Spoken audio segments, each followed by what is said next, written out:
ধরো তোমার ভাই বা দাদা একদিন হঠাৎ করে এসে বললো যে সে মন থেকে একজন নারী, তাহলে তোমার রিয়াকশন কি হবে? ঠিক আছে, চলেগা।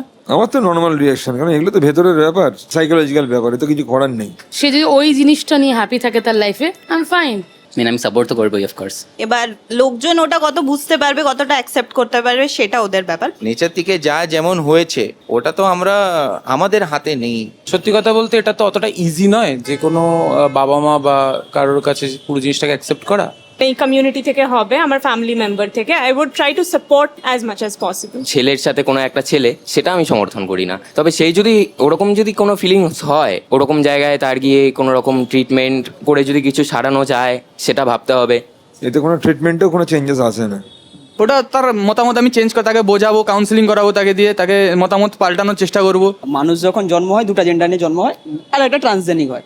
আমি পুরুষ হয়ে জন্ম হয়েছি, আমি দেখলাম একটা বয়সের পরে আমার দাদার মোটিভেটটা চেঞ্জ হচ্ছে, যে আমার বয়স, আমি পুরুষ নয়, আমি স্ত্রীর মতন ব্যবহার করতে চাইছি। তাহলে ওখানে নিশ্চয়ই তার কোনো ফল্ট আছে জিনের মতন।